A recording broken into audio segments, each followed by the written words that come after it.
Assisting You. My name is Miriam and I hope you're doing great. And today we're working on something known as the distributive property, something you usually learn in the early stages of algebra. So I hope you will enjoy it. And if you are enjoying the videos that I'm putting out there, don't forget to hit the like button and subscribe and comment what your thoughts are or if you have any questions.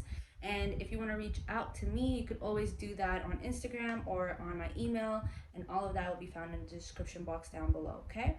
If you ever feel like you want to skip to the first or third or however many examples I have prepared on that day, or you just want to skip the intro, you can do that using the timestamps, which are also in the description box down below.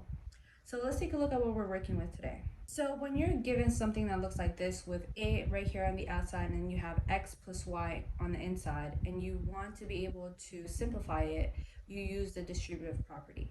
So the distributive property simply means multiplication. So all you're looking at is the letter A here. You multiply it with each of the numbers that are or letters that are in the bracket, and you will get a simplified form such as this. So this right here is the distributive property. We took a number or a letter that's outside the bracket and we multiplied each of the number or letter in the bracket, and we get something that looks like this, which is a more simplified form of this. Okay, so let's take a look at a couple examples. So if you are given an example such as this, where 2 here is on the outside and then you have x plus 3 in the bracket, all you have to do is you take 2 and multiply by x first. So we have 2x plus, and then you have 2 times 3, which is simply 6. All right, let's take a look at a different example. Okay, so in this example, you have negative 6m on the outside, and then you have negative m and negative 5 in the bracket. So we take negative 6m and multiply that by negative m first. So it's a negative times negative, so that will automatically give us a positive answer. And then you have 6m times m, which is going to be 6m squared. So your answer is simply 6m squared for the first one. And then you have negative 6m multiplied by negative 5, that is simply positive 30m. Okay, so be mindful that there is a letter m on the outside. So if you take one m and multiply it by another m, that's why we end up with an m squared here. And we end up with 30m on this side because there is no 5m here, it's just 5. So the number 5 times negative 6m, the m gets carried over, and then negative 5 times negative 6 is simply 30. So that's our final answer. We also have here 4k on the outside, and then we have k squared plus k minus 3 in the bracket. So the same procedure, we take 4k and multiply that by k squared. So it's 4k times k squared. It'll be 4k to the power of 3, because there's 2 here and then there's just 1k here. And then you add the positive sign because there's a positive sign there. And then it's 4k times k, and that will be 4k.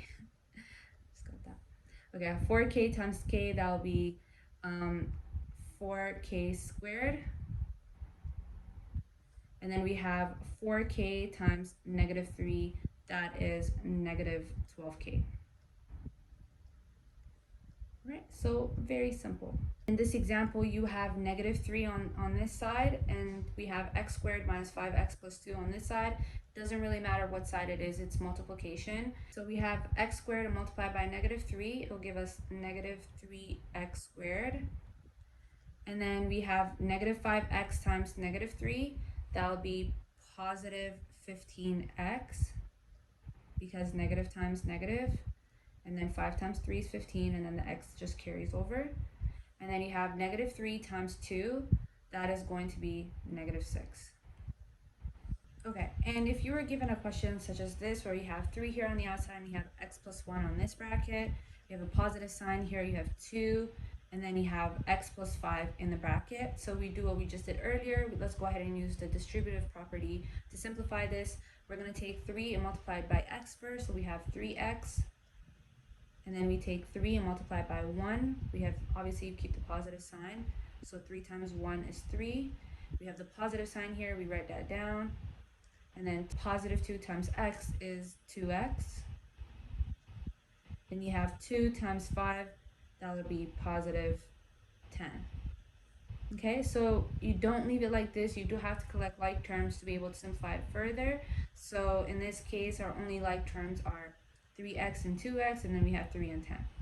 So let's go ahead and do that. 3x plus 2x plus 3 plus 10. So in this case, we have 3x plus 2x, which is 5x, plus 3 plus 10 is 13. So if you haven't familiarized yourself with collecting like terms, so let me know in the comment section below so I can make a video on collecting like terms. But other than that, this was a very short video on the distributive property, and I hope you found it useful. If you did, go ahead and like this video. You know the deal. Subscribe. I'm gonna see you guys next time. Take care.